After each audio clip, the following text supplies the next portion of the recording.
think tank that was like no other that we had seen before. We saw the importance of a think tank and research organization that would increase the evidence-based discourse and debate in the country. It was actually answering a lot of questions that this country was facing. MISTRA is certainly independent, and being independent was thought through properly by the founders of MISTRA.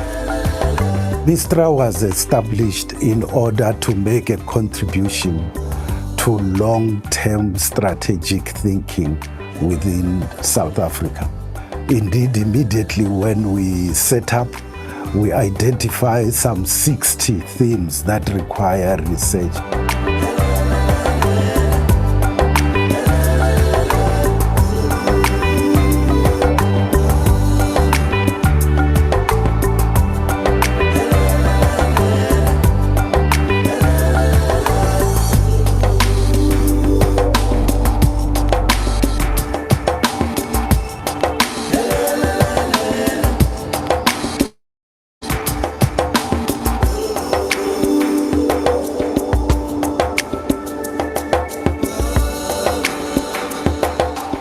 MISTRA is the master of bringing different contesting groups and making sure that they participate to bring their inputs so that whatever we put in the society is not only relevant, but it has benefited from the input of diverse groups. The great thing about MISTRA is that it is not ideologically laden. I mean, it looks at here is the problem, here is the diagnosis, and here are the possible practical solutions.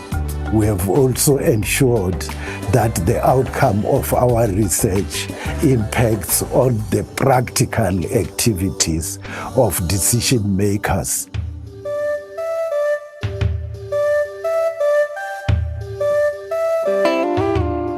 I have had responsibility for strategy and for the companies that I was involved in, and finding the right partner to help you with the thinking process and also the design process of your strategy development has always been for me a big issue. What I like about the MISTRA think tank outfit is the fact that they think outside the box. They bring into the conversation voices that you would ordinarily not find within the corporate landscape, and that enriches your engagements greatly.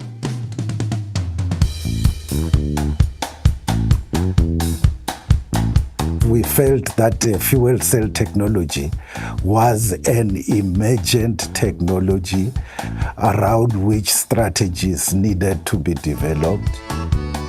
When we raised this issue then, many people didn't believe it was a critical one. Now South Africa has got Platinum Valley, it has got a hydrogen mobility corridor that is being developed, and it has got manufacturing companies that are manufacturing fuel cells. So in a sense, that's an example of long-term thinking.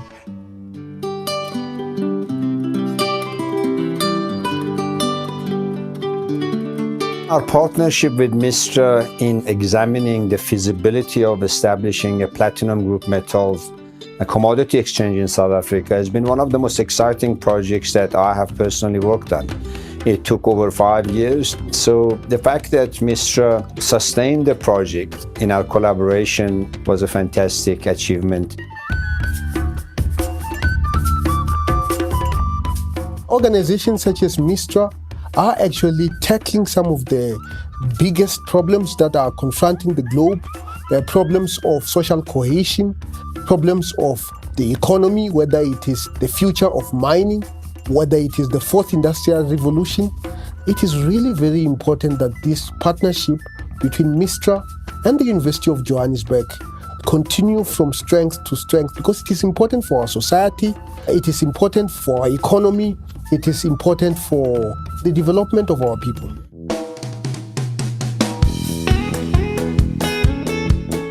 In government, our primary responsibility is to implement What MISTRA has provided us is a space where we can take an outside looking in perspective.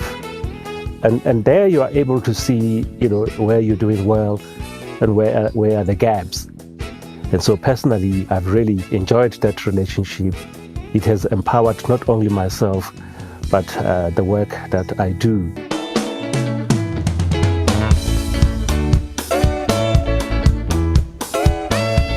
Think tanks like MISTRA have contributed significantly in this generation and the production of knowledge.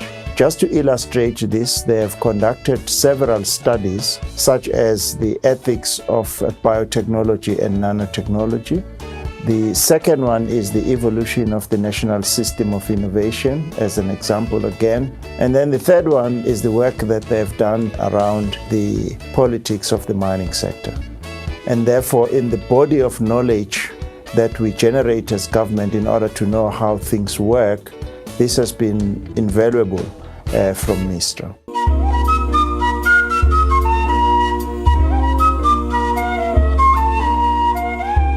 From 2020 and 2021, NEDLAC contracted MISTRA together with the ILO, or the International Labour Organization, to do some research on NEDLAC being fit for purpose.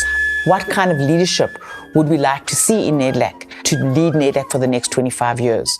So they did what they're really good at doing, which is scenario planning. In a sense, it held a mirror up to what NEDLAC is at the moment and what NEDLAC could be, and how it could play a more significant role in social compacting in South Africa.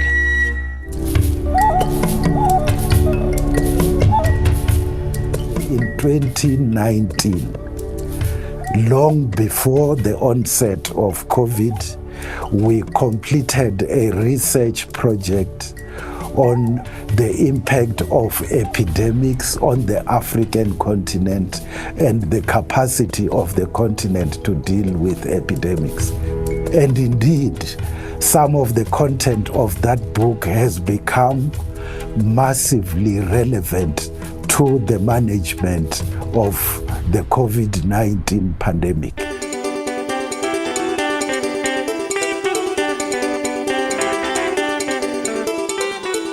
MISTRA has really been a part of my growth story as a consultant and as a researcher. I've contributed a chapter to a MISTRA publication, Seeking Ethical Foundations for the South African Nation. And I've also contributed a report for MISTRA, an updated version of their social compacting report. It's just been an amazing experience to interact with MISTRA and to see myself growing as a consultant as well as a researcher in the space, and also contributing to answering some of the major questions that we face as a society.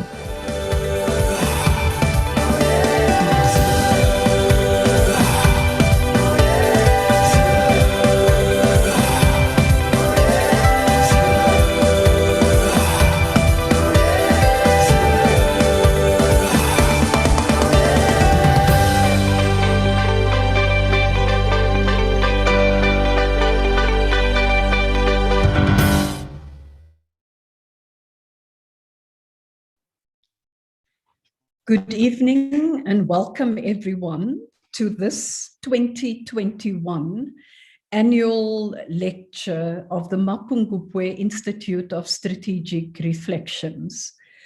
I don't need to add anything to what you've just seen on the earlier video clip that has reflected the depth of work that MISTRA has been involved in since its formation. As you may all well be aware, the annual lecture is hosted in partnership with the University of Johannesburg. It is a flagship event in our strategic reflection program, and we would argue that it occupies a prestigious place in the intellectual landscape and has attracted a wide audience since it was first launched in 2012. This evening, this afternoon, this morning, depending on where in the world you are joining us from, there's no exception. So I'd want to extend a special welcome to the members of the MISTRA board who are here, including the chair of the board. I'd also like to extend a special welcome to members of the Advisory Council, and I will extend a special welcome to Prof. Chilitsi Marwala, the Vice-Chancellor and Principal of the University of Johannesburg and champion of this partnership between MISTRA and the University of Johannesburg. This evening, we once again look forward to a very interesting lecture that I am sure will stimulate quite extensive debate. Before I call on Prof. Chilitsi to welcome us, let me just indicate very briefly what you can expect this evening. As I indicated, Prof. Marwala will do the opening and welcome. He will be followed by our speaker this evening, Dr. Jonathan Ostry, the Deputy Director of the Asia Pacific Department of the International Monetary Fund. That will be followed by a discussion that will be facilitated by Professor Erika Kramer-Mbula, a professor of economics at the University of Johannesburg. And then we will have a closing by Joel Netshitenge, the Executive Director of the Mapungubwe Institute for Strategic Reflections, MISTRA. At this point, Professor Chilitsi Marwala, let me hand over to you immediately. Thank you very much, Dr. Geraldine Fraser-Muleketi. I also would like to acknowledge the presence of all of you who are here today. Mr. Joel Netshitenge, Dr. Jonathan Ostry, Professor Erika Mbula, the MISTRA board. It is indeed my pleasure to welcome you to this year's Mapungubwe annual lecture. We find ourselves convening at a rather intriguing time. We seem to be on the cusp of a post-COVID world, whatever that means. It is a critical juncture for us to dissect the impact of the pandemic and indeed the way forward. As nations across the globe continue vaccine rollouts and borders begin to open up once again, we find ourselves convening at a rather intriguing time in our collective history. The reality of the COVID-19 pandemic is that it has not only brought grief, death, and illness to many, but it has also left immense destruction in its path. Though our track record since the 1960s, when around 80% of the population lived in extreme poverty, has markedly improved, the pandemic has been a brutal setback. Just a couple of months ago, it emerged that the COVID-19 had led to the first rise in extreme poverty in a generation. In fact, the Sustainable Development Goals Report 2021 found that 119 to 124 million people were pushed back into extreme poverty in 2020, and an additional 101 million children have fallen below the minimum reading proficiency level. Almost across the board, there were substantial setbacks to the progress of the SDGs. Importantly, it demonstrated that our very staggered approach to the SDGs has contributed to this rise.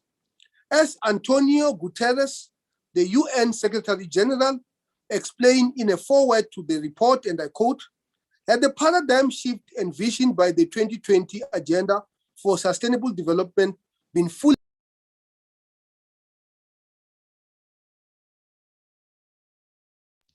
You're on mute, Prof. You've muted. Just unmute. Okay. As Antonio Guterres, the UN Secretary General, explained in a foreword to the report, had the paradigm shift envisioned by the 2020 Agenda for Sustainable Development been fully embraced over the past 6 years, the world would have been better prepared to face this crisis. With stronger health systems, expanded social protection coverage, the resilience that comes from more equal societies, and a healthier natural environment. Regrettably, the SDGs were already off track even before COVID-19 emerged, close quote. More worrying still, we will still find ourselves reeling from the impact of the pandemic for some time to come. As the World Bank warned, and I quote, the poorest countries in the world, the impact of COVID-19 on poverty is not only still present, but it is worsening, close quote. In fact, as Homi Karas, a senior fellow for global economy and development at the Brookings Institution warns, for many of the global new poor, the impact of the COVID crisis is likely to last well beyond 2020. The reality is that alongside the progress we have made in recent months, there is still immense vaccine inequity, and even as we begin to return to a semblance of normalcy in some nations, the virus is evolving and devastation is unfolding in other nations. Appropriately, this year we host Jonathan Austri, the Deputy Director of the Asia and Pacific Department at the International Monetary Fund. Mr. Austri is a formidable international macroeconomist who has extensive economic policy experience, ranging from his current role in his time as a research fellow at the Center for Economic Policy Research to his role in leading the division that produces the IMF's flagship publication, The World Economic Outlook. He is the author of a number of books on international macro policy issues and numerous articles in scholarly journals. In particular, he has written extensively on inequality and economic growth and is widely cited in the media. This rather impressive context paves the way for our discussion today, entitled, Will COVID-19 Raise Inequality? Evidence from Past Pandemics and Crises, particularly as we begin to imagine a world anew. As one of his papers earlier this year asserted, the distributional consequences from the current pandemic may indeed be larger than anything historical. As we now find ourselves slowly emerging out of an incredibly difficult period, and the urgency to create a more just and equitable world is unparalleled. According to the UN, the next 18 months are critical to achieving this. Perhaps our hope lies in the words of Mr. Austri when he wrote in 2014 for the Financial Times, we do not have to live with the scourge of inequality. I thank you very much.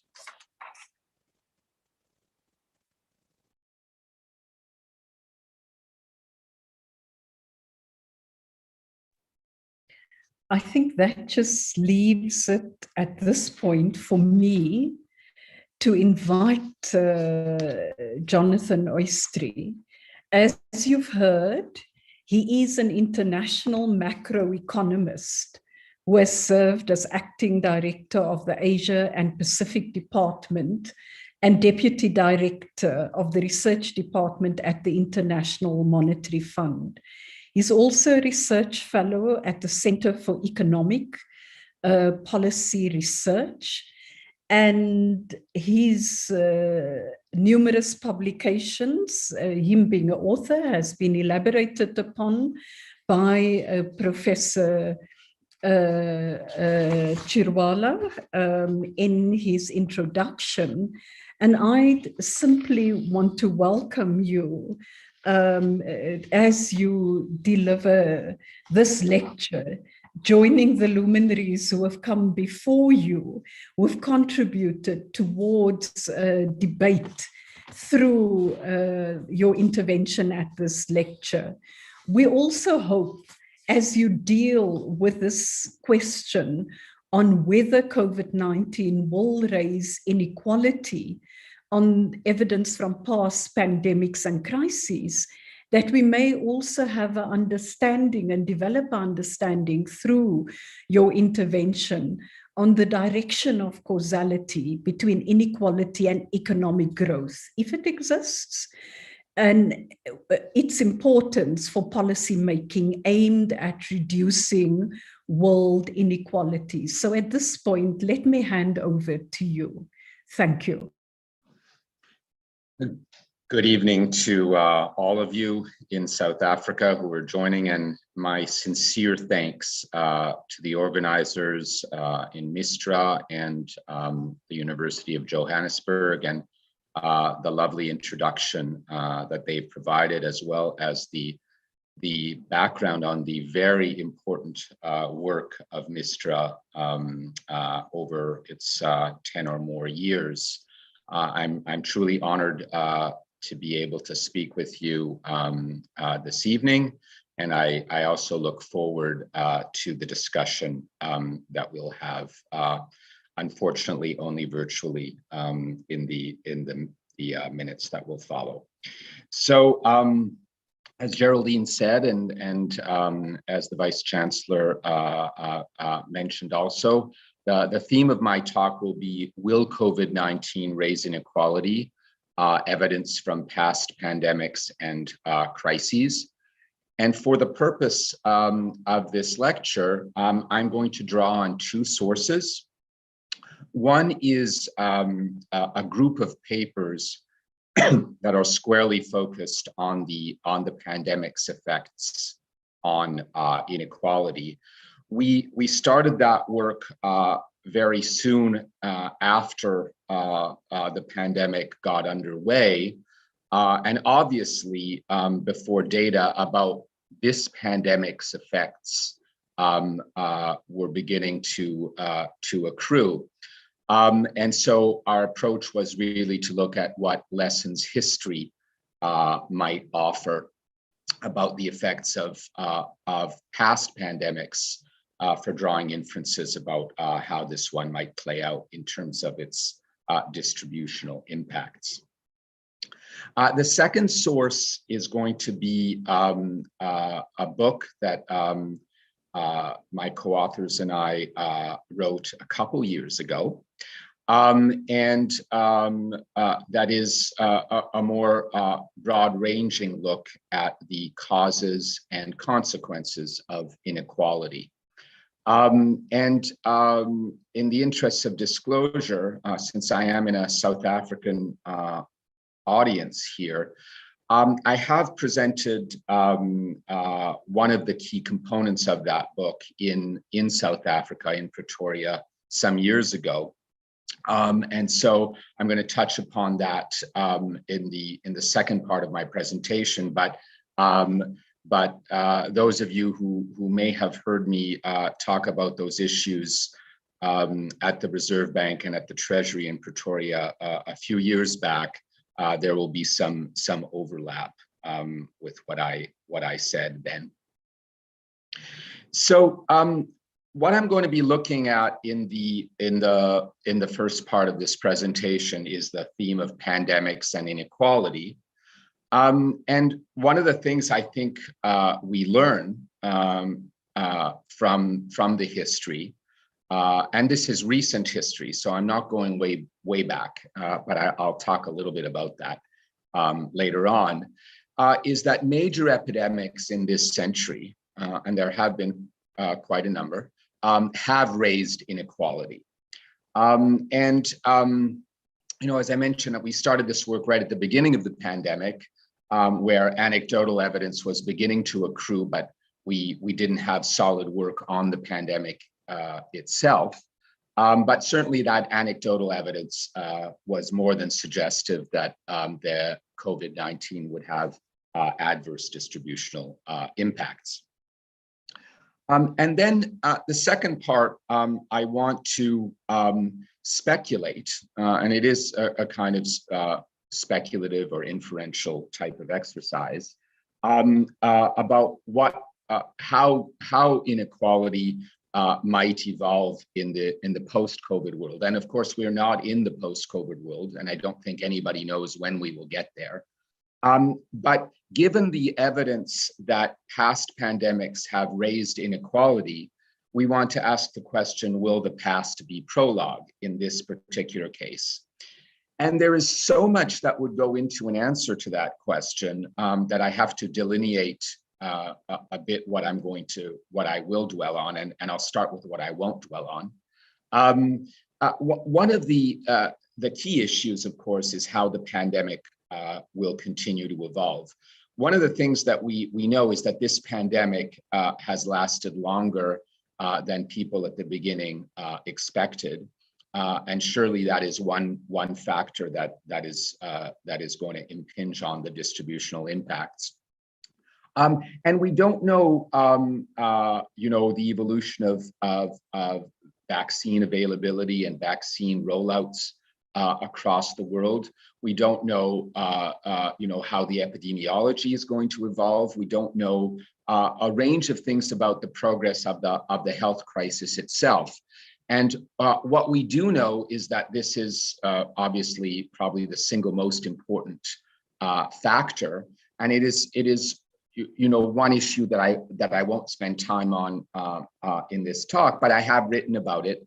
I've written about recently about the importance of vaccination and how vaccine rollouts impact health outcomes and impact economic outcomes, and how vaccine sharing affects the global distribution of disease and economic outcomes. But those things scenario analyses about how different evolutions will affect the future history, I won't be talking about that. I'm going to be talking about some of the things that are in my book, so you won't be surprised there, that I think are salient once the pandemic is behind us.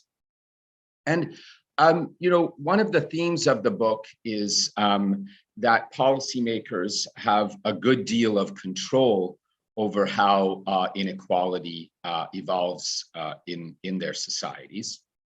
We readily accept the idea that central banks can control inflation, that treasuries can control budget deficits and the evolution of debt, and together those agents can regulate macro financial stability and growth. Inequality itself, in my view, should be a policy target with instruments that are used to affect and regulate the degree of inequality in society.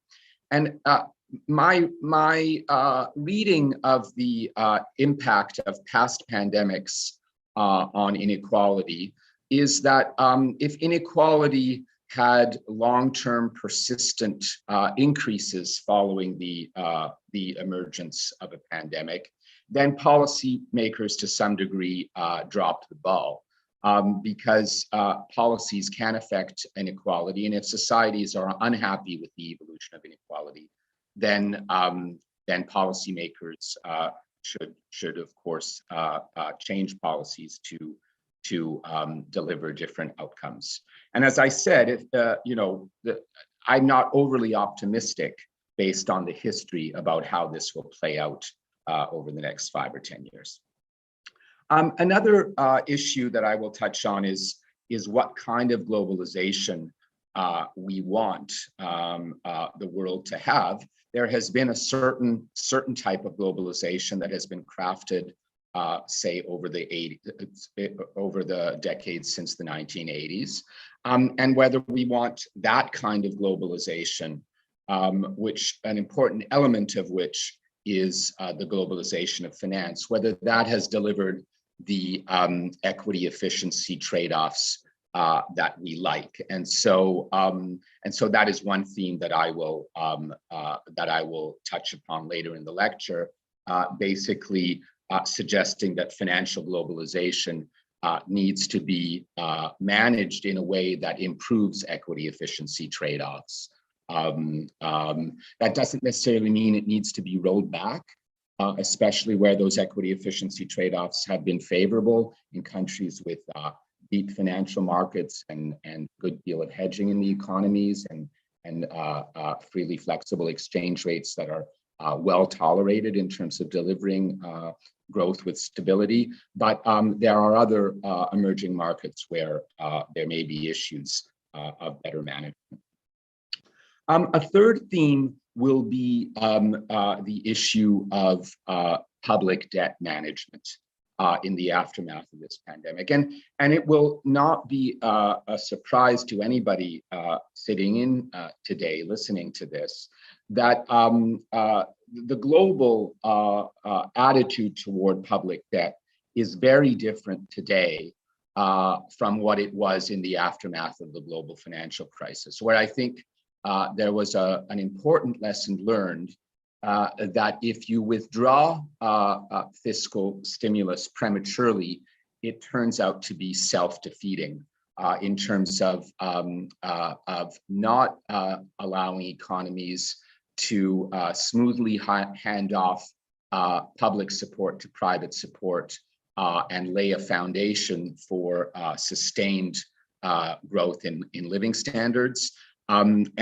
thereby contribute to the sustainability of the evolution of public debt. So that lesson was learned, and one of the themes of the IMF and the other global institutions, I think, has been that for countries that retain fiscal space, it is very important that premature withdrawal of fiscal support not take place.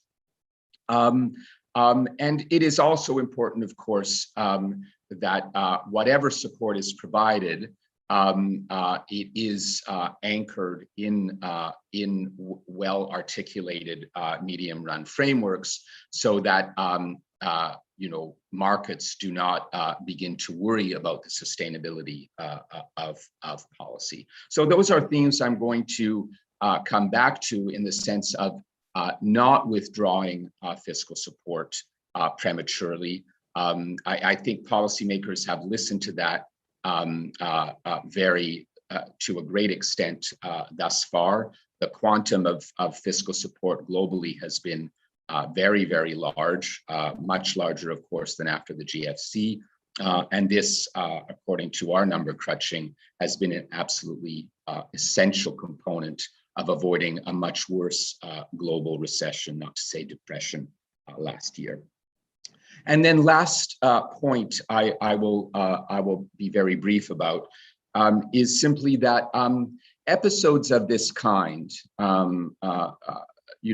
seismic events like this pandemic, often give rise to a material uptick in to which automation takes hold in economies. And automation is an important driver, I think, of inequality and distributional concerns. And so there is an important point here, which is that automation, the gains from automation need to be widely shared. Okay, so that's a long introduction, and I'm going to go a little faster now because I know my time is limited. So I'm going to look at the major epidemics this century, and we're going to find that they raised inequality. When I started to give talks on this theme, my very first talk was at a university, and the audience had quite a number of economic historians who had studied the inequality impacts of pandemics much further back in history, such as the Black Death. And there, of course, there's a famous book by Walter Scheidel that some of you may have read, which talks about the Black Death being the great leveler. It's because so many people, especially unskilled laborers, died as a result of a plague like the Black Death. The aftermath was greater equality. not greater inequality. And so the question is, of course, whether the lessons from that period seem relevant today. I would argue that they are not that relevant because, and this is, of course, a very good thing, the progress of science and of medicine has meant that not nearly the numbers of deaths that we saw in the Middle Ages happen today. And so those relative factor supply channels and other institutional features that were relevant centuries ago and are not relevant today, they are not going to be that relevant in the aftermath of this pandemic. So history is interesting, but I don't think in this case history way back when repeats itself. So I think that the relevance of history this century is absolutely present. And so past pandemics this century have raised inequality, and the question is, will this time be different? And my answer is no, unless attitudes and policies really change, unless globalization is restored with inclusiveness in mind, unless public debt is pared back slowly in what I call green zone countries, i.e. countries that retain fiscal space, and that is not by any means every country. But I make the point because oftentimes I think the IMF is known for its attention to fiscal rigor and the need to get public debt on a sustainable path. And that is absolutely of the essence where risks to public debt sustainability are salient. But just because those risks are salient in a great number of countries, it doesn't mean that they are salient in all countries. So we should not have the same policy for all countries. And so that's why I want to distinguish green zone countries from yellow and red zone countries. And then finally, no, unless the gains from automation are widely shared in society. Okay. I'm going to look at a bunch of papers, and I'm not going to go through them here, just to draw a distinction between the centuries-old history, where I've already given you what Scheidel and others have found. But even then, when we look at the Spanish flu at the end of the First World War, it wasn't obvious that those lessons from the Middle Ages were the right ones to take. And there is the second study that I mentioned looks at the impact of in Italy of the Spanish flu, with effects suggesting that perhaps in those towns where the pandemic was more severe, inequality actually evolved in a bad direction more than elsewhere. I'm not going to talk about these other studies because it would take too much time. I'm going to look at five episodes: SARS, H1N1, some referred to as the swine flu, MERS, Zika, and Ebola. I'm going to look at two different ways of knowing whether the pandemic has arrived. One is a kind of an event 0-1 dichotomous variable, which is going to be the WHO declaration for a country. And so that's one approach. But I'm also going to look, because that approach doesn't really tell you anything about intensity or severity of the pandemic. I'm also going to look at cases as a ratio to population. And those different measures of the pandemic have different advantages and disadvantages when you come to do econometric work. And if there's time, I may go into that, but I may just leave that to your imagination. And then what I'm going to do is a very simple econometric exercise, which is I'm going to trace the evolution of some indicator. It could be inequality, it could be the Gini, it could be the top and bottom deciles, income deciles of the income distribution. It could be employment of those with skills and limited skills and limited education versus those with advanced skills and advanced education and so forth. And I should emphasize that we are concerned with distributional impacts, but of course the approach I'm going to adopt has been used and is being used to look at more aggregate effects, like the impact on growth, so more aggregate impacts. And the study I mentioned at the top of this by Ma and others is looking more at a macroeconomic rather than distributional effects of past pandemics, using in effect the very same data that we are using. And the data I'm going to be using comes from a variety of sources. You know, economists are obsessed with a couple of issues. They're obsessed with the robustness of results or lack thereof, and they're obsessed with issues of endogeneity and reverse causality. And Geraldine, I think, mentioned some of that at the beginning. So what I will want to signal to you is that these issues of robustness and endogeneity are ones that we took very, very seriously in this study. And one aspect of robustness is, you know, I think many of you will appreciate that inequality is very difficult to measure. And there is actually an entire literature about the measurement of inequality and how one does it right.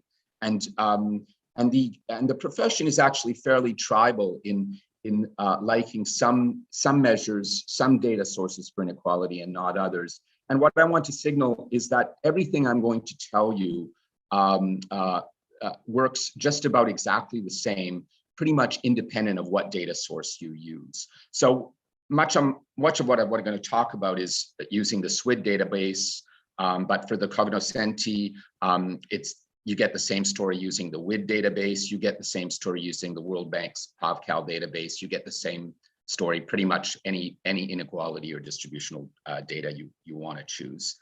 And you know, we're gonna so there'll be SWID and WID and so forth. There'll be the World Bank, and there'll be the ILO, which is the single best source for data on employment by skill level. And we wanted to make this study absolutely accessible and not adopt funky new techniques that were not well established in the literature. So we use a very plain vanilla approach here, which is Jorda's celebrated local projection methods. And for those of you who are less familiar with this, it is a well-established methodology. And what I'm going to be showing you is impulse response functions based off those local projections. You know, what's important to know is what goes into baking this cake. And what goes in is, on the left-hand side is some distributional measure. And what's on the right-hand side is some measure of the pandemic. So this pandemic dummy D. So the Y's on the left are some distributional measure, could be the Gini. And then some additional controls. And time and country effects. So time effects are important to you know, account for the country-specific evolutions of inequality that may vary from country to country. And time effects are important to capture you know, things like the global business cycle, just as an example. And the other controls are going to include lags of the pandemic dummy and lags of the distributional measure. And that's going to be it in the baseline model. But then there are going to be a richer set of models that are going to include a whole bunch of other controls, because everyone recognizes that inequality evolves for many different reasons, and it is important to control as many of these other factors as we can. And then, you know, in the second highlighted model at the bottom of this screen, I want to mention that we, you know, we have a sense that the severity of the pandemic, either in terms of its health impact, so that comes back to the cases to population ratios, or in terms of its economic impact. So if a country has a very, very deep recession, things might turn out worse for inequality than otherwise. We want to allow for that possibility in our empirical approach, and that is what we do.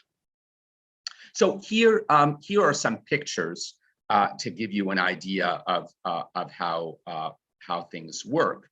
And what you see, and all the pictures are going to look pretty much like this. You see a red line, which is the impulse response function. So what's on the vertical axis is the evolution of Gini, and what's on the horizontal axis is time.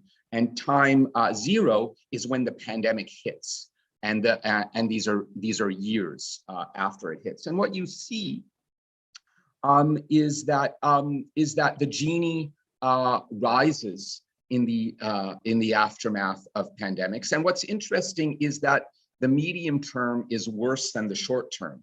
So that's a really interesting result in a way, because if you think that these are watershed events that lead to a blip in inequality and then it goes away, that's not what this empirical exercise suggests at all. It suggests medium run effects that are larger than short run effects. And notice that I'm giving you both the market Gini on the left and the net Gini. So the difference between them is what the fiscal system does.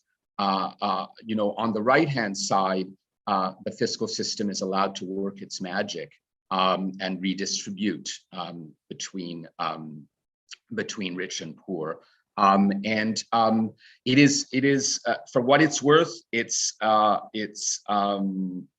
what I would have expected. I would have expected the fiscal policy to modulate and moderate the market-driven impacts. That's not what we find. I don't want to oversell this result, but it certainly gave me a little bit of pause.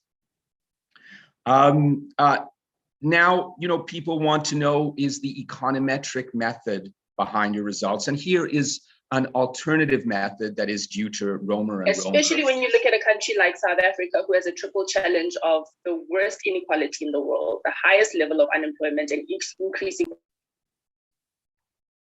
Indeed. Here is an alternative method. That's due to Romer and Romer in their famed AER paper from a decade ago. And again, the result is pretty much the same. And I should have mentioned the gray shaded area in all these pictures, the confidence band. So when the bottom confidence band is above the x-axis, it's a statistically significant effect. And here, we add a whole bunch of additional controls, like the evolution of trade openness, financial openness, demographics, a whole bunch of things, the level of development, the whole bunch of things that could affect the evolution of inequality. But again, the addition of a whole panoply of additional controls does not seem to affect the answer. Some people said, well, you're using a half a century of data, but all of your pandemics are in the last 20 years. What happens if you restrict the sample? And again, doesn't really change anything of interest. The story seems to be much the same. Now, I mentioned that in a richer model, we wanted to allow for some measure of the severity of the pandemic, either in terms of cases or what is plotted here in terms of the evolution of the macro economy. And what this shows is that when you allow for this, on the right-hand chart, if the economy is able to avoid a deep recession, then the inequality impacts are not economically significant, and they are not statistically different from zero. And so there is an important role for the severity of the recession. And you know, what I'm plotting on the left panel here is what happens to inequality in the cases of very low real GDP growth in the aftermath of pandemics. And you know, and that, by the way, you get a very similar picture if you interacted the pandemic with case severity. So the pictures would look very, very similar, and there would be a really very palpable difference between high case pandemics relative to population versus moderate to low case pandemics.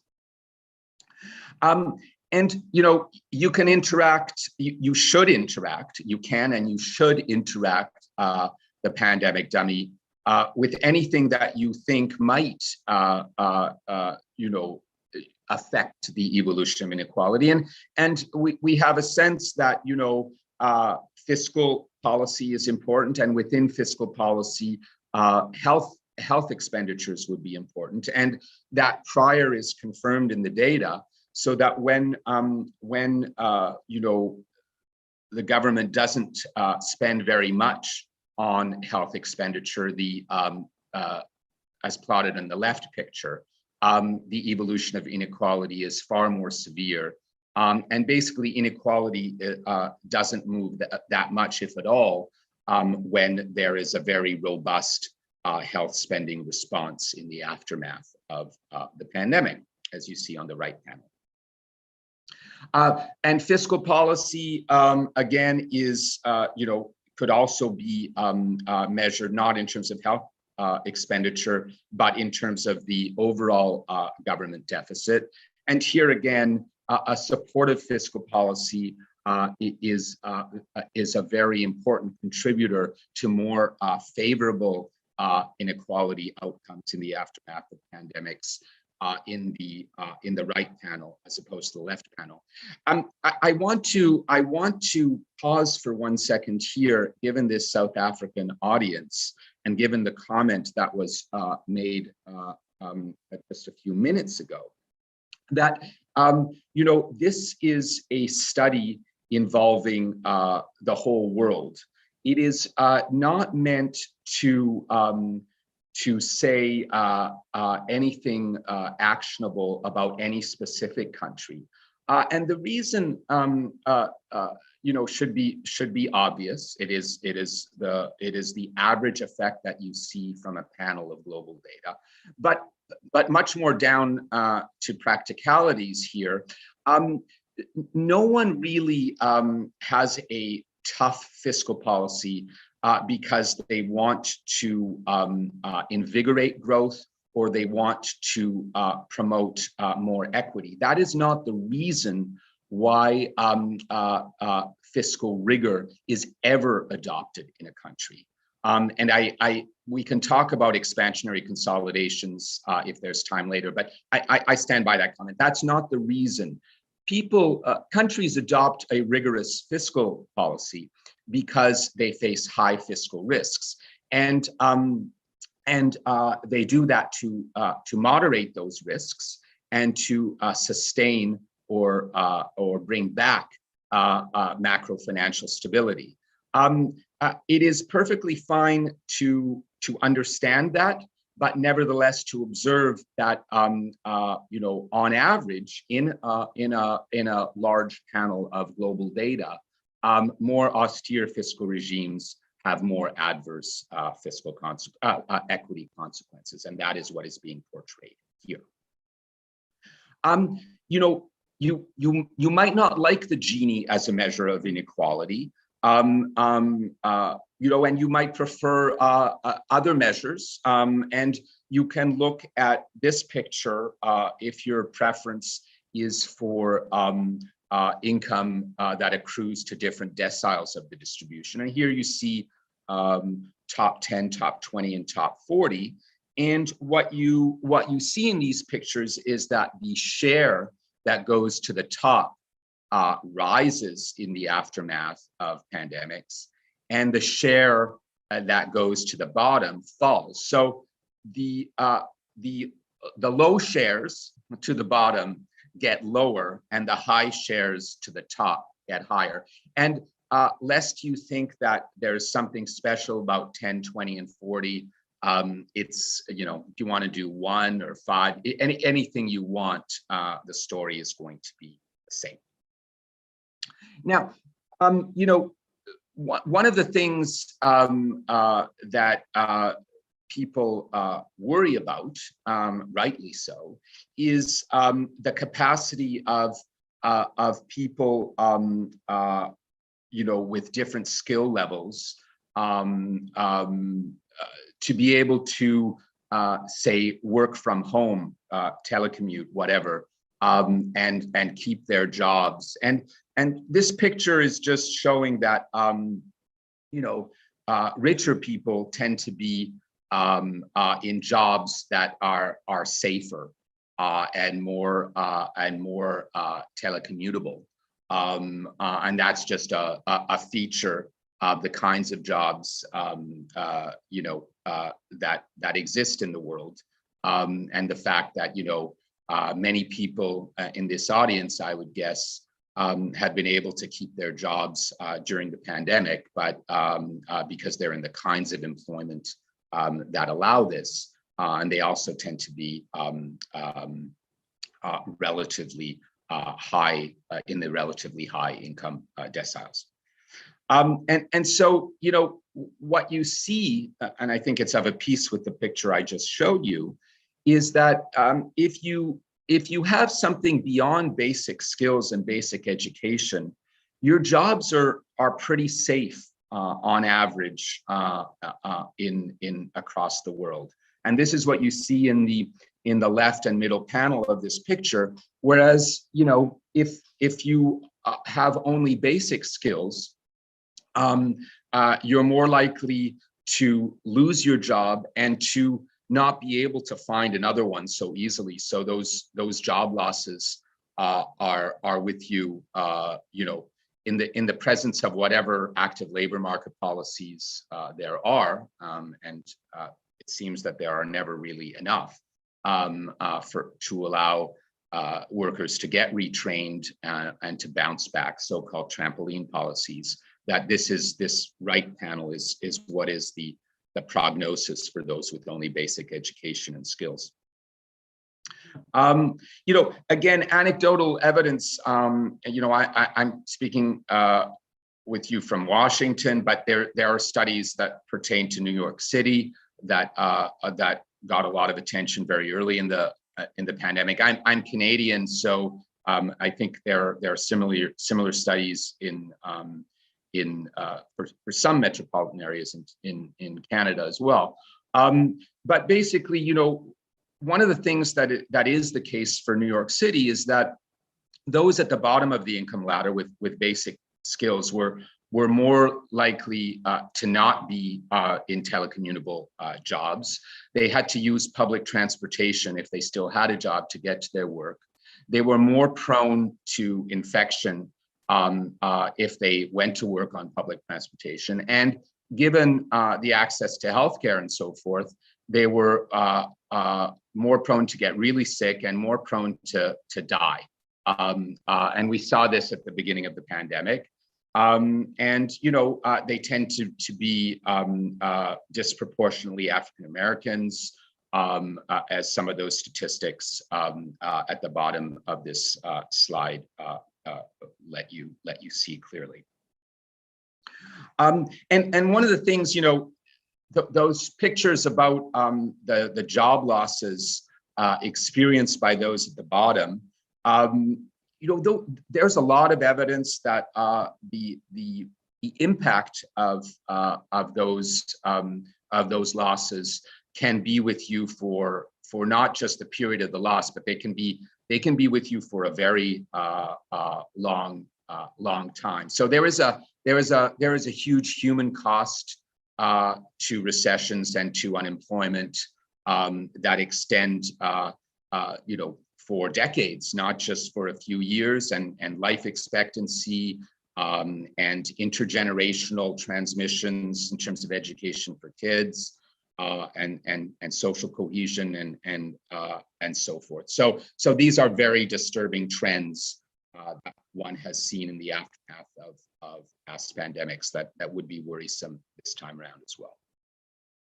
So, you know, what is the upshot of this? It is that pandemics over the past few decades have raised inequality and diminished job prospects for the low skilled.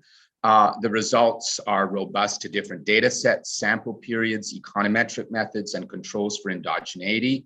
And you know, I didn't have a whole lot of time to go into this, but let me just say that we use instrumental variables to take account of reverse causality, and those results, if anything, are stronger, markedly stronger than the OLS results I've shown you here. You know, this is very different from the impact of pandemics further back in history. One question one would have is, you know, what do economists think will be the prognosis? I think early in the pandemic, a poll of top economists expected more inequality. The anecdotal evidence after 18 months is not reassuring. And so I want to turn to my question, will the past be prologue? The questions I'm going to go through are, you know, will there be an appetite to confront inequality? Will countries achieve more inclusive globalization? Will governments pare back public debt rapidly? And will the experience of the pandemic speed automation and lead to reduced wages for lower skilled workers? Now, you know, we collected some quotes very early in the pandemic in I guess the bastion of economic orthodoxy in the press, the Financial Times. And here are some of the quotes that said that that the virus lays bare the frailty of the social contract, that recent developments shine a glaring light on existing inequalities, that radical reforms reversing the prevailing policy direction of the last decades will need to be put on the table, that redistribution will again be on the agenda, the privileges of the elderly and wealthy will be in question, that policies until recently considered eccentric, such as basic income, wealth taxes, will have to be in the mix. So that's the Financial Times a month into the pandemic. And then, you know, some voices that you would never expect to hear say things like this. Billionaires all around. This is our chance to do the right thing by reducing income disparities. Inequality is a national emergency. If you don't have a situation where you have equality of opportunity, you're threatening the existence of the system. The pandemic is a wake-up call for business and government to think and invest for the common good. So you probably recognize the three names who said those things. So I want to now turn to you know, some of the evidence presented in my book, because I do think what I said at the beginning, which is that inequality is problematic for the sustainability of growth, and redistribution does not seem to have many of the negative effects on growth and its sustainability that have been leveled against it. So let me now switch to some of this evidence. So this is a picture, again, based on a world of data over many decades that looks at the relationship between some measure of inequality, and in this case, the Gini, and the sustainability of growth. So, you know, particularly for a developing country or an emerging market, one of the things that is very true is that you know, sustainably closing per capita income gaps with the rich world depends not just on igniting growth, but on sustaining growth over many, many years. It is remarkably easy to ignite growth. It is far more difficult to sustain growth over the long periods that are needed to really make a dent in convergence, converging your per capita income to the rich world frontier. And this is a picture that shows a remarkable relationship between which suggests that more equal societies have been much better at sustaining periods of good, strong growth over many, many years. So the vertical axis is years in a growth spell. So we're talking about more equal societies have been able to sustain growth at a healthy clip for much longer periods. This is obviously an empirical model that controls for many, many things. But, and here are some of the things that it controls for. So for those of you who are familiar with the Washington Consensus from the 1980s and 90s, many of the variables that were prominent in that consensus do find support in this relationship between factors that elongate a growth spell. Some of these Washington Consensus variables are very present there, like trade openness, like strong political institutions, like openness to FDI, having a competitive exchange rate, and so forth. But the one factor that really stands out is a more equitable distribution of income. And everyone will have its own view about her or his own view about how that plays out in practice.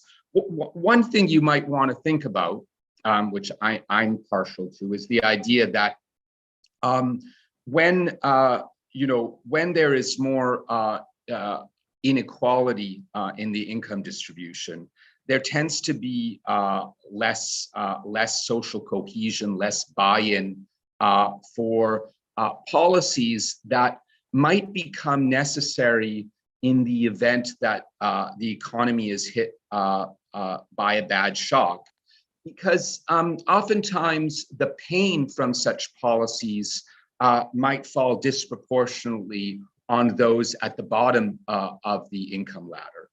And if that is the case, and past growth has accrued mainly to those at the top, it is very difficult to make the case to your electorate as a whole, where there are more people at the bottom than at the top, that if you put up with some short-term pain, what we can promise you is a longer-term gain. So there's an intertemporal trade-off, but you will be better off, those at the bottom, if you put up with the short-term pain. I think what this might be flagging is that in more unequal societies, those kinds of arguments seem less credible, because in the past, those at the bottom have been less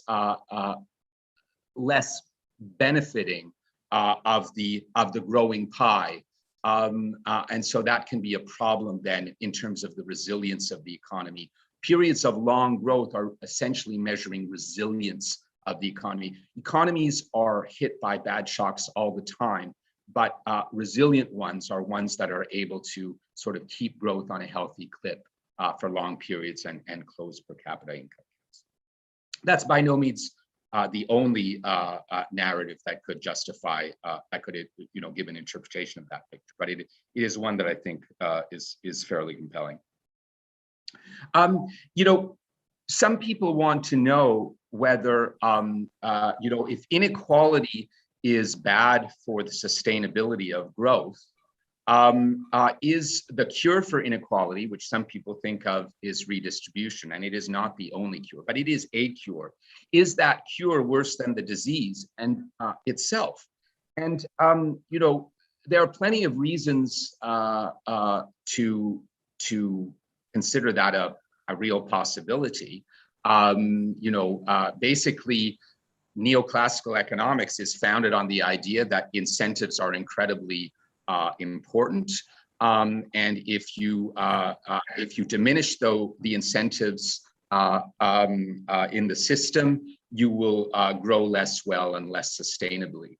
And the question really is, and I think Tom Sargent, when he won the Nobel Prize a few years back, he made that one of the themes of his Nobel lecture. But let me just say that it is an empirical matter. It is surely the case that redistributive policies might undercut incentives, but they might also do a bunch of things that are positive for growth and for the sustainability of growth if they improve access for those at the bottom to education, to health, to nutrition, to the political process, to all sorts of things that people at the bottom might not have access to. That's got to be positive for growth. So the argument about incentives is at best incomplete. And so here is a picture from, again, a world and decades of data, which suggests a very flat relationship between the extent of redistribution and growth, either in the forthcoming decade or the sustainability of growth, the measure of growth duration that I talked about earlier. You'll be thinking, well, can a government go too far? And the answer is absolutely it can. Absolutely it can go too far. So there are nonlinear effects, which I probably won't have time to talk about. There are nonlinear effects, and let me tell you what those nonlinearities say. They say that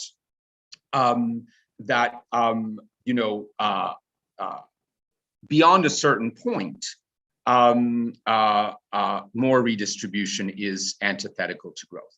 And everyone on this in this virtual meeting knows that absolutely has to be true, because you can't have a capitalist economy that actually operates either with perfect equality, where everybody has exactly the same income, or with perfect inequality, where all the income accrues to one person.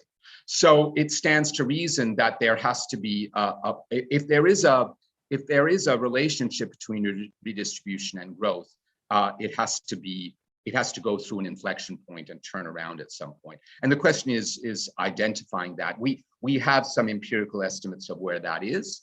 But I do want to say one other thing about that, which is that it is surely the case that those incentive effects become highly problematic beyond a certain point. But it doesn't actually mean, it means that you will hurt growth.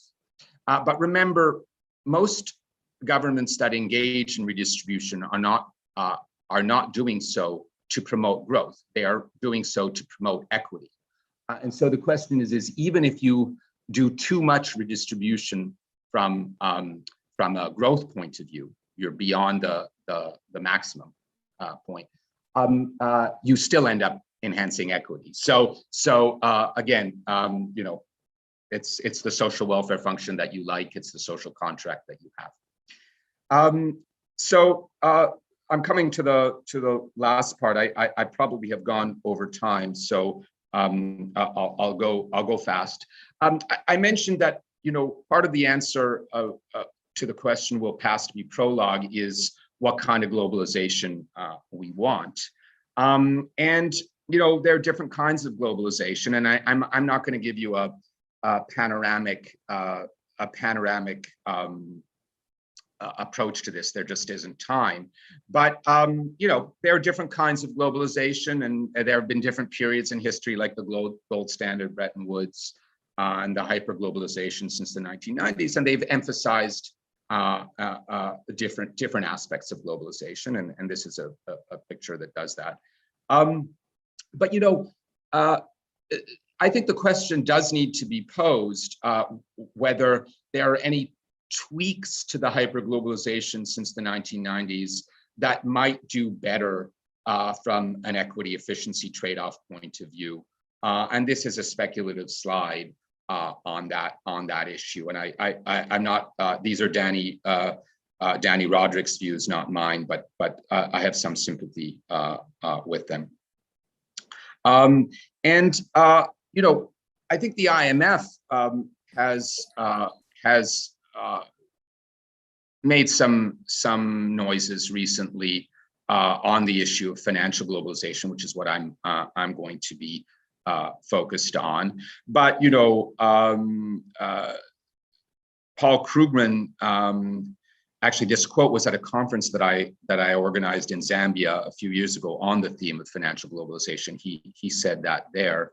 But you have Martin Wolf, you have Barry Eichengreen, and of course you have Danny, all pointing to problems with deep financial globalization that might be concerning.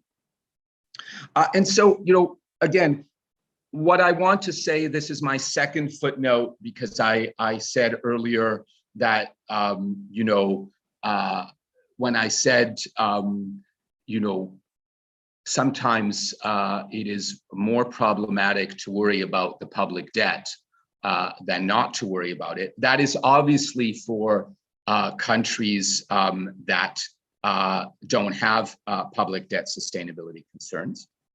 And likewise, you know, financial openness might be problematic for some, but might not be problematic for others. For example, those that have very, very deep financial markets and no problem with hedging different balance sheets in the economy, that can deal with the vagaries of floating exchange rates. And you know, in the Asia Pacific region that I'm responsible for, we have countries on both sides of that. We have countries like Australia that are very happy with a fully open capital account and pure floats, and we have others that want to manage capital flows more intensively, want to manage their exchange rates more intensively, want to use capital flow and macroprudential measures to modulate the boom-bust cycles of capital flows.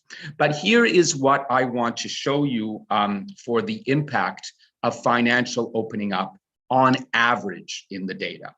And what it shows is that, you know, and those quotes that I showed you earlier, you know, speak to the accumulated wisdom of the people who said those things. But I think here what we're seeing is that there's some support in this in the data, which is that the sort of boost to incomes following a financial opening episode don't appear to be that strong in the data, but the boost to inequality does seem to be very, very palpable in the data, and that's shown on the right picture. And again, you know, many narratives, many theories might lie behind that. I'll give you my preferred one, just as I gave you the preferred one for the growth, sustainability, and inequality picture. My preferred one is that financial openness fundamentally alters the balance of power between labor and capital. It weakens the bargaining power of workers because capital can always threaten to move offshore unless workers accept lower wages. So this is certainly a possible theory to account for this picture, and it is one that we provide in the underlying paper here, which I cite at the bottom, in the data, which basically shows that if you look across different sectors of the economy, in financially open, more open economies, what you see is that when there are idiosyncratic shocks to different sectors, in more financially open economies, and industries want to shed labor if it's a bad shock. Workers' labor shares fall much further in financially open economies than in financially less open economies, suggesting there is something about the bargaining power at work. And again, different measures. You can look here, at direct measures of inequality, or you can look at top and bottom shares, which is what you see here. But the story is basically the same. Labor loses in the aftermath of financial opening episodes. I'm going to go really fast on this stuff. This is an old slide, but as I mentioned, the message that countries should not withdraw stimulus prematurely has been really listened to in this pandemic, and the numbers are much larger now. I think we're up to probably 20 trillion on a global basis. But what I would emphasize now is, as fiscal space is eroding everywhere, there's even greater priority to make sure the spending reaches the most vulnerable and doesn't go to waste, and is anchored in medium run frameworks. But equally, there are countries that retain substantial space. And I think the message is a premature return to consolidation would not be welcome from an equity standpoint. And here is what happens in the aftermath of consolidation episodes.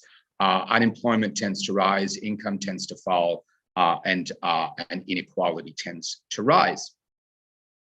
And then finally, let me just say spend 2 minutes on this. It is a feature of episodes like this. I suppose many of you will have gone to the supermarket and gone to the self-checkout line where there are no human beings at the register anymore. That's a kind of a sign of something that could really grow on steroids in the aftermath of episodes like this. Seismic events like this often lead to a quantum increase in automation, and that hurts particularly those with very limited skills.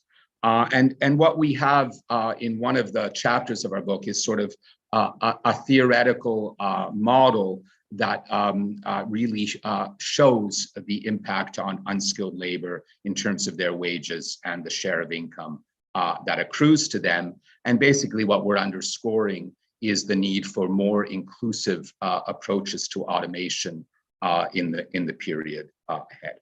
So my last slide, past major epidemics have raised inequality. The question is, will this time be different? And my answer is no, unless attitudes and policies really change, globalization is restored with inclusiveness in mind, public debt is pared back slowly in green zone countries, and the gains from automation are widely shared in society. Thank you very much.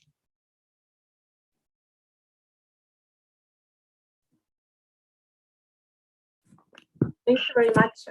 Thank you very much for an excellent presentation, very rich, and you've covered a lot. You've given us given us a lot of food for thought. Let me first introduce briefly myself, even though I was introduced at the beginning of the session by the program director. My name is Erika Krumembula, and I'm a professor of economics at the University of Johannesburg. And I would like to thank the organizers for inviting me to be part of this event. It's really a privilege. And I would like to extend my thanks again to the presenter, Jonathan, for an excellent set of very important, essential set of issues, especially at this juncture. Just to summarize a little bit, or to set the scene for the discussion, and I'm mindful of time, but the COVID-19 pandemic has put really a spotlight and exacerbated inequalities. And this is true for the world, and it's definitely true for South Africa. And your presentation made it very clear. The evidence for this pandemic and previous pandemic leaves no doubt. Inequalities will increase if left unattended. It's not a problem that will take care of itself. it needs deliberate action and specifically policy action, as you've mentioned. South Africa is known as one of the most, if not the most, unequally economically unequal country in the world, and the prospects of increasing growing inequalities in such context must be treated as possibly the most pressing matter. So your lecture is timely. It pushes us to reflect on this essential core issue for South Africa. And the future, as you put it in your presentation, depends on various forces at play. So we have, on the one hand, the deepening inequalities, the unemployment growth, growing poverty, which are almost inevitable outcomes of the pandemic, looking historically at your evidence. On the other hand, there's the possibility of reaching this turning point where a decisive state that will be able to shift the direction and make these bold decisions to leverage the opportunities brought by globalization and digitalization to result in more inclusive outcomes. So with these options in our hands, I would like to open the discussion for questions and answers. As the program director indicated, and it's been in her opening remarks and in the chat has been posted, that these lectures aim to stimulate debate. And your presentation has certainly raised many questions, which are posted in the chat. I will read those questions that are in the chat and group them in a set of 4 or 5. And then allow you to address them as a set, as you wish. So please keep them coming as the debate continues and the discussion goes on, and we'll try and cover as many as we can with the time available. Let me please start with the first set. Yes, let me start with that. So fiscal policy, you've mentioned fiscal policy quite a few times, which is at the heart of the inclusive growth debate. And mature economies in the global north have different scales and options to use fiscal policy to tackle inequality and promote inclusive growth to those in developing countries. Firoz in the chat is questioning that. So in his question, he says, it is not the fact that different countries in the global north and the south differ in the degree to which they enjoy the fiscal space and the degree to which they can sustain support. Is this not a source of global inequality? What does this mean for inclusive globalization? What are the policy responses that should be considered? So that is the first question. Let me bring up another one. Adam Abu Baker raises a question related to the variables you used. You presented the results using various indicators for inequality, and he asked, what if you use the wage share rather than the Gini? The wage share is a counter-cyclical variable, and South Africa had its highest recorded wage share during the pandemic. That is the second question. Third question comes from Shirley Robinson. We know that the pandemic has had a negative impact on various SDGs, and Professor Maruala in his remarks also alluded to that. So Shirley asks, would it be valuable to reflect on these key findings for the global development community, particularly for in view of Agenda 2030? What do these trends mean for a post-COVID development community response? In other words, do we need to adjust our expectations for 2030, Jonathan? Perhaps let me pause here and let me leave you with these questions. We'll come back with some more. Great. Thank you very much, Erica. And again, thank you to the organizers, to Mistra, to the University of Johannesburg, and to you, Erica, for moderating this. So those are great questions. They're actually on 3 different themes. So let me say something about fiscal. I think one of the things we have seen in the past 18 months is that the rich world has been able to open up its checkbook much more than middle income world, and which in turn has been able to open it up much more than the low income countries. So the quantum of fiscal stimulus provided is very, very different across income levels. And I think what we will find is that scarring in terms of medium-term losses will reflect in part the quantum of fiscal support that different groups of countries have been able to afford. And this is a cold, hard reality of what we've seen. You know, I think the only thing, you know, and that is why, for example, we are worried about divergence, not just within countries, which is what all the discussion today about inequality has been about. It's been national level inequalities, but also the evolution of global inequality, that basically the divergence, we are seeing growing divergence between rich and poor countries, which is exactly the opposite of what we saw before the pandemic and what we would wish to see going forward. So it is a cold, hard reality. I think that, you know, what it means is, I think, you know, to be more constructive, I think it's good to look at different countries within an income group and see fiscal policies that have been relatively more effective and relatively less effective, i.e. Those better targeted at the most vulnerable at providing income support and job security and business security in the period. So in the period of the pandemic. So I think there are intelligent and less intelligent fiscal policies for any given income level. But I think the north-south or the rich country, poor country quantum of fiscal support is what we did see. There was, well, I should move to the development goals, because I think it's the most closely related to the first question. Yes, another cold, hard reality is that it is going to be tougher to reach those goals. But I don't accept that countries have to lower their sights. I think we have to find the resources and the policies that will allow the steeper climb to those development goals to be achieved. But it is not really what my talk was about. But I just, that's how I would see it. It's tougher, but it doesn't mean we should lower our sights. And then on the wage share, well, I assume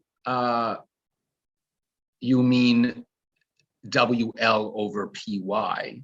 I gave you different income shares, and I would conjecture that the income shares of those at the bottom are mostly wages. They're not capital income. So you have some sense of that.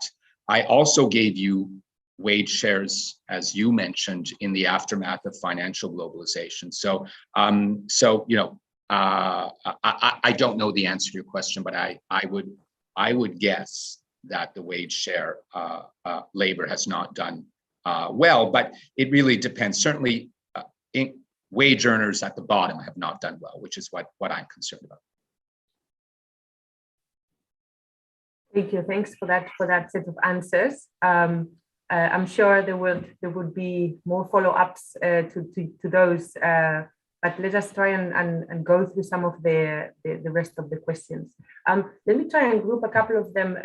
The pandemic has brought to the fore in South Africa how intersecting inequalities of race, gender have played out historically and continue to play out during the pandemic. And some of the questions relate to that, to the intersectional inequality aspects. And Kwesi Mabasa asked, has the IMF conducted inequality studies that factor intersectional inequality with race and gender, etc.?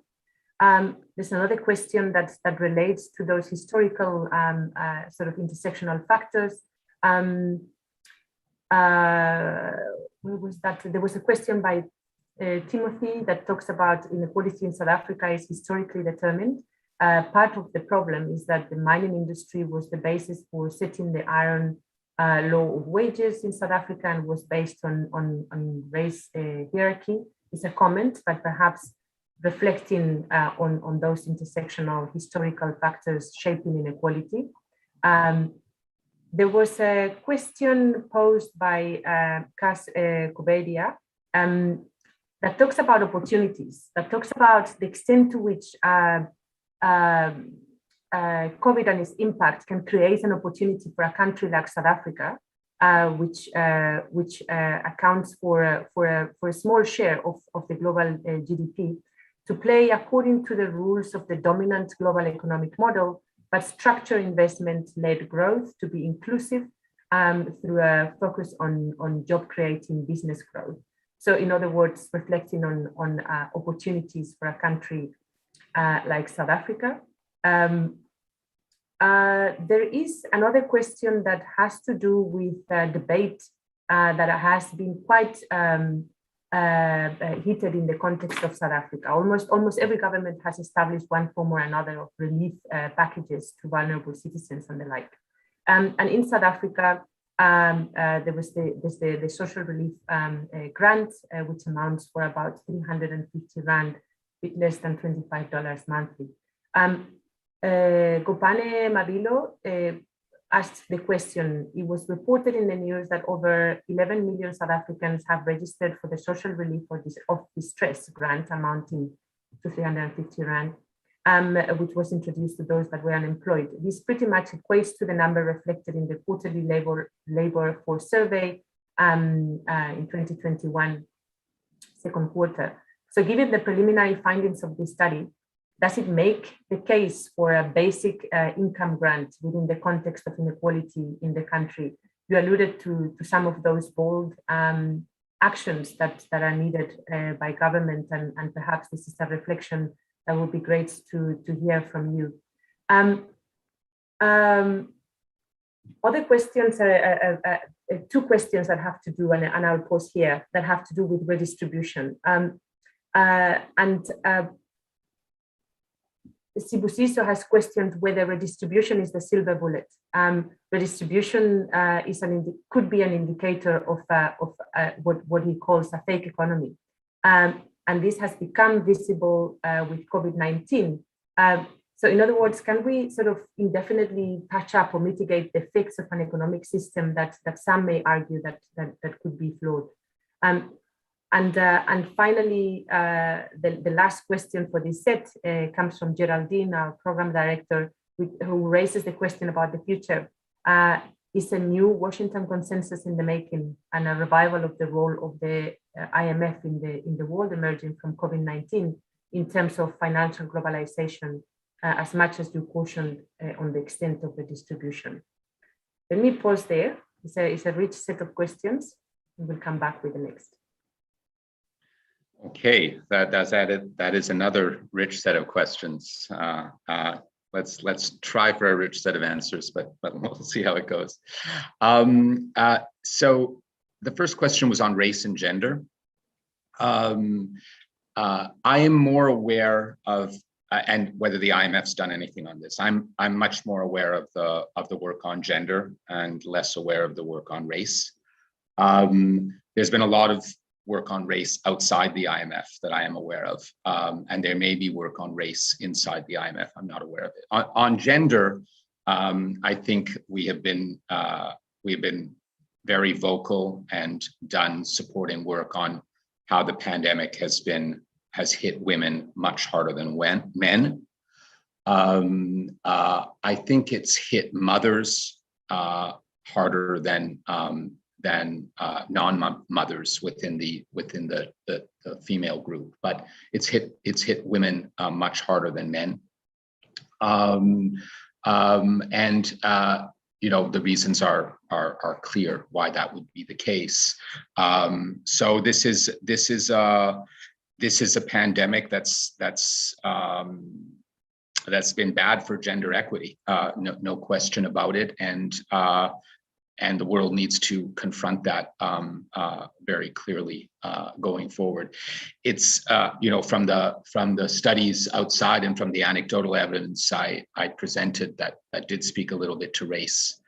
It's been very bad for racial equity as well, and it's laid bare a lot of pre-existing problems that have received a lot of attention. So. And if we had data in one of our papers, our concluding paragraph is about race and gender and the fact that we want to do more work on that, but we haven't done it yet. There was a second question on history. And I'm not going to say anything about South Africa's history. You all know more about that than I do. And just to give you a pedantic, narrow answer, these effects, right, control for country effects. So we are, as best we can, controlling for history. So this is saying that on average, independent of your history, these events have made matters worse, will make matters worse, should make matters worse, unless you do something. So that's the only part. It's not, it doesn't speak to the role of history. It's trying to saying, ceteris paribus, how should this affect the evolution going forward? Are there opportunities from the pandemic? Absolutely. That was the third question, and we shouldn't get so completely depressed that we not see those opportunities. There are plenty of opportunities from digital and green transitions that that can be exploited with intelligent policies and that could allow countries to grow well. So absolutely, there are opportunities, and I think some of our recent multilateral publications at the fund have devoted quite a bit of space to talking about those opportunities. So I absolutely agree with that point.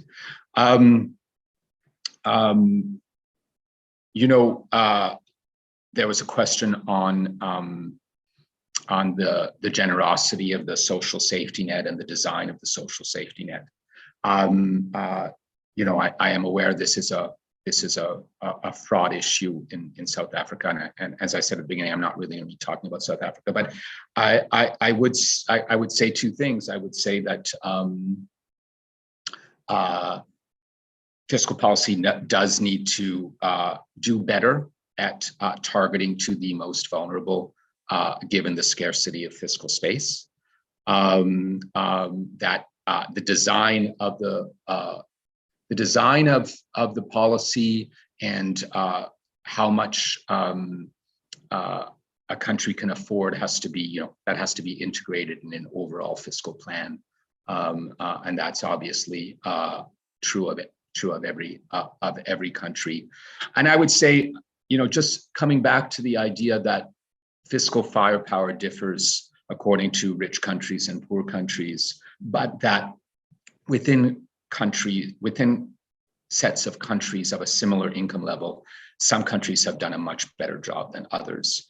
I think it is good to try and learn lessons from experience there to see what programs have done well, what approaches have worked, and what have been less effective.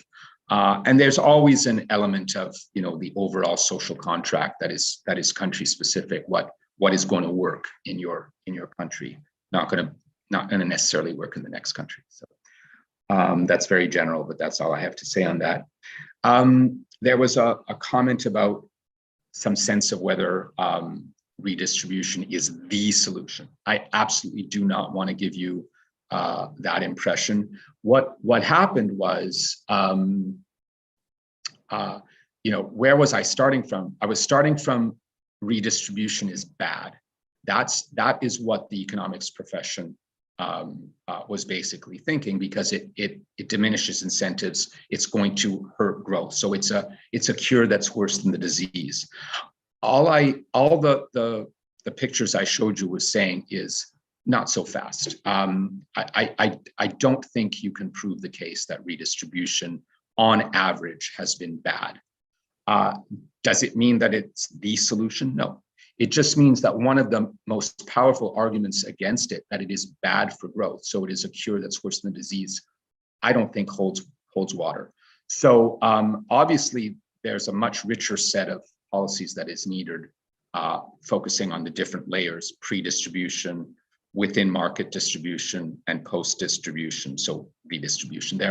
They're setting fair rules of the game to operate so that people have access to resources and the political process and so forth, and education and health and nutrition. So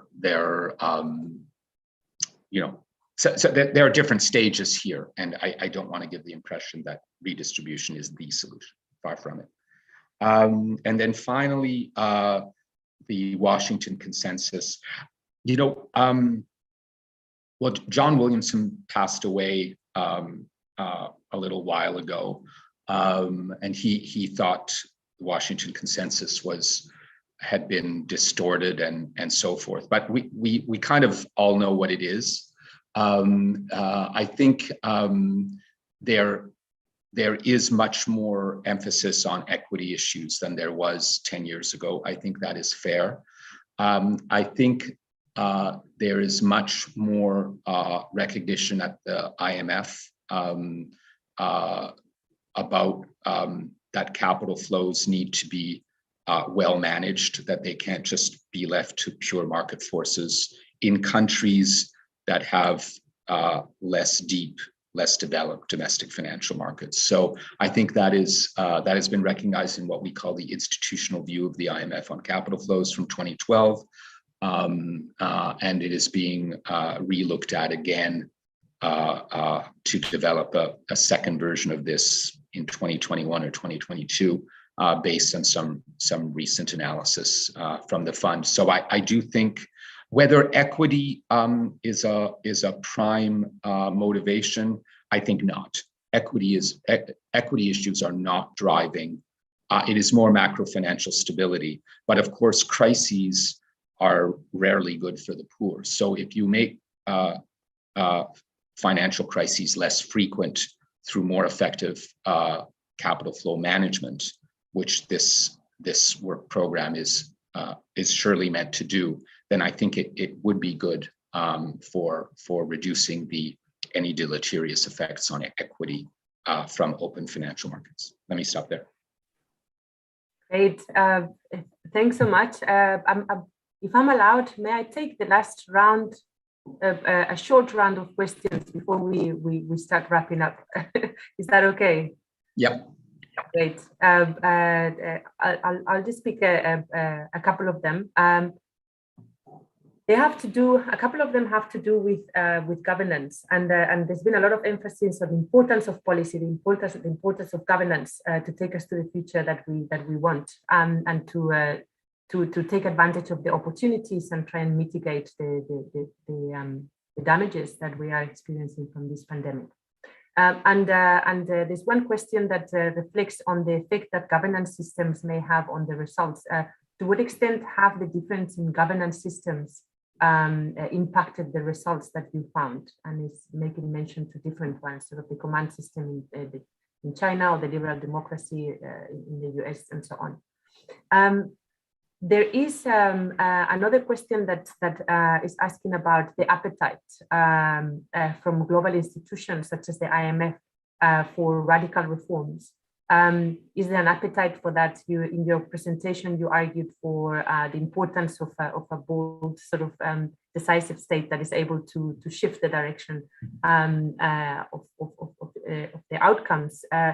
So is there an appetite for radical reforms? And the last question has to do with the lockdowns and the effects that it had on economies. So Robin is asking, given the predictable impact of lockdowns on economies, has any thought been given to whether alternatives to lockdowns would have been economically less devastating? And what are your reflections on that? I think with those three questions, we can pause. Okay, good. They're all good questions. I can be brief on them. There are kind of two aspects in my mind on the governance issue. I think the questioner was really asking, perhaps I misinterpreted, but was really asking whether less democratic, more democratic, how did they confront the pandemic, and is there different governance systems? Are there any lessons there? I think there are some, but you know, I'm not sure how durable they are. So, you know, we all know that Asia did very well in the first stage of the pandemic. They really controlled. China got rid of the disease very quickly, and a lot of East Asia did so very quickly.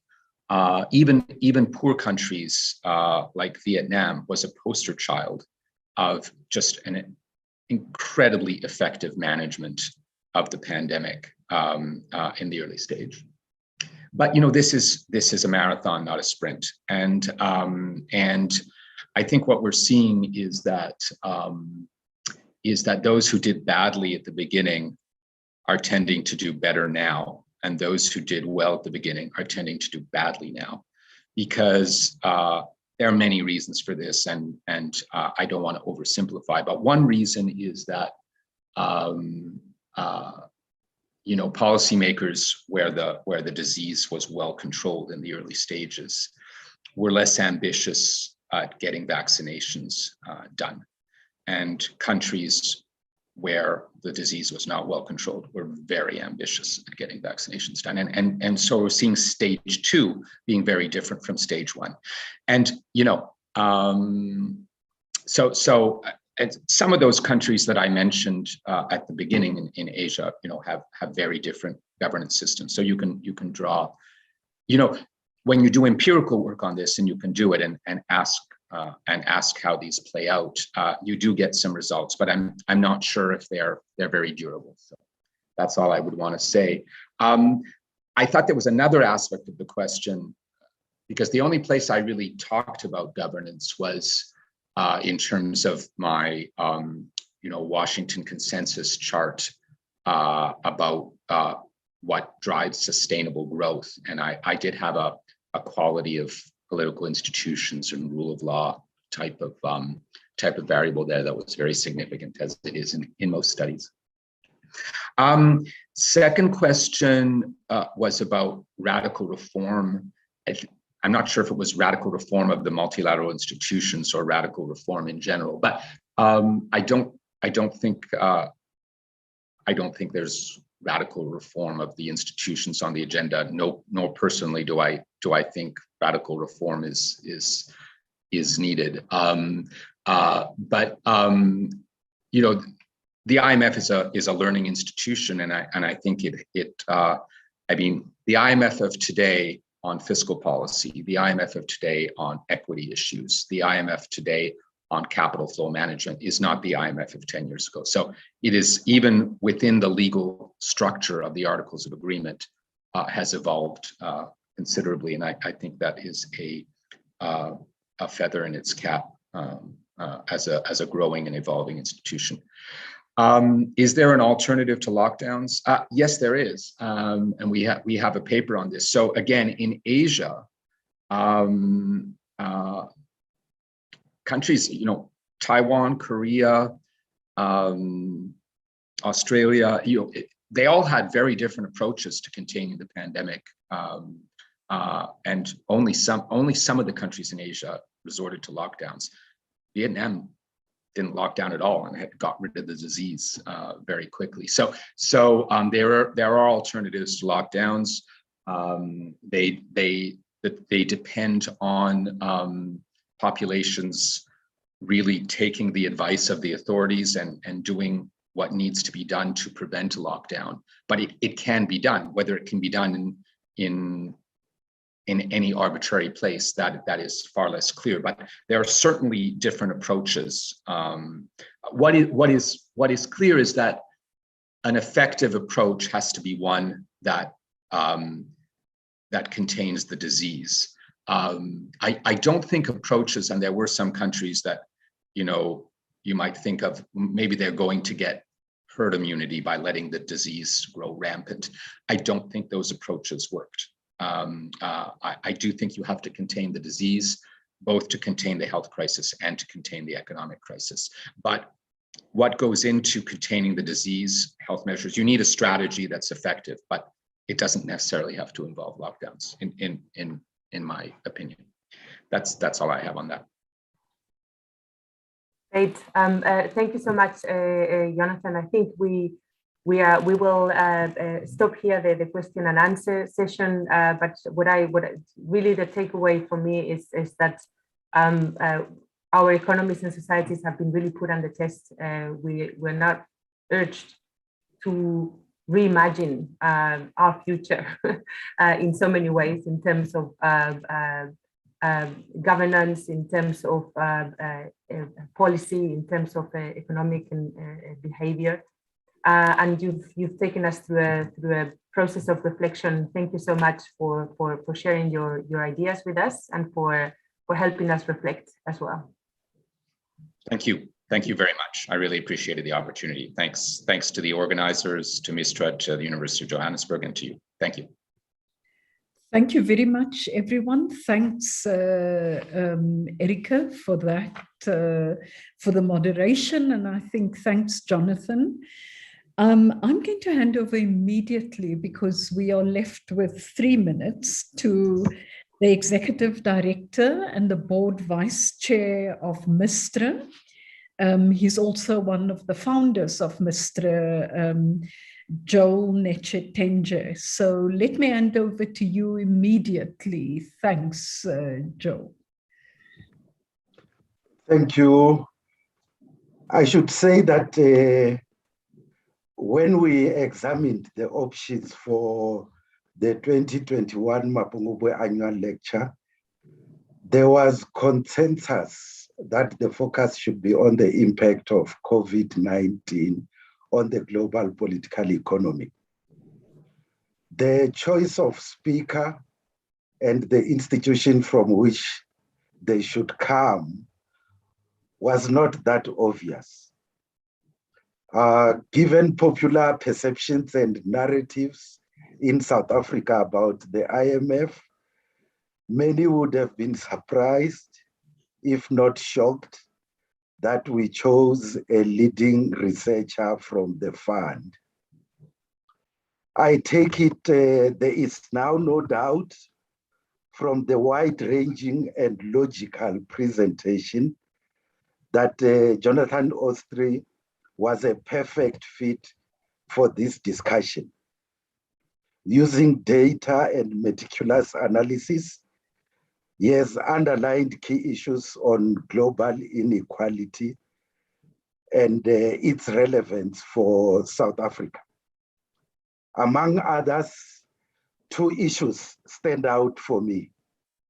Firstly, pandemics tend to aggravate inequality, not only in their domestic macro-social impact, but with COVID-19, also because of the danger of a multi-speed recovery with developing countries lagging behind. Secondly, high income inequality is bad for economic growth, specifically with regard to the magnitude and sustainability of such growth. We have today reflected on what corrective measures may be appropriate and whether the inverse to the inequality low growth correlation automatically applies. My understanding is that Dr. Ostry warns against extremes in both directions. And as some may argue, such calibration is in the eye of the beholder. Further, it is quite striking that in the context of COVID-19, the IMF has warned against too strict a focus on the fiscal deficit and pronounced on the desirability of windfall and wealth taxes. So thank you very much, Dr. Ostry, for your insightful presentation. It is not often that MISTRA has the honor to host not only a distinguished scholar, but one recognized as being amongst the most powerful in global finance. As you would have noticed, social inequality does generate passionate debate in South Africa for understandable reasons. The debate will continue as we search for the best ways to address challenges from our colonial past and the post-1994 policy trajectories we have followed. I also wish to express our gratitude to MISTRA's leaders who have been with us since the morning as we mark our 10th anniversary. The University of Johannesburg, which has partnered us in the Mapungubwe annual lecture for many years, with specific acknowledgement to Vice Chancellor Professor Marwala, Ms. Geraldine Fraser-Muleketi, Chair of our Council of Advisors, for directing the program, and Professor Erika Kremambula for facilitating the discussion. Also Max Allier of the IMF South Africa office, who assisted in connecting us with Dr. Ostry. They are the teams who worked on all the complex arrangements. And most importantly, our thanks go to you, the participants, who have made today's engagement a roaring success. Our thanks again, Dr. Ostry. We do hope that in the not too distant future, you will be able to visit South Africa again for even more intense engagement. Thank you very much, and thanks to everyone. Thank you.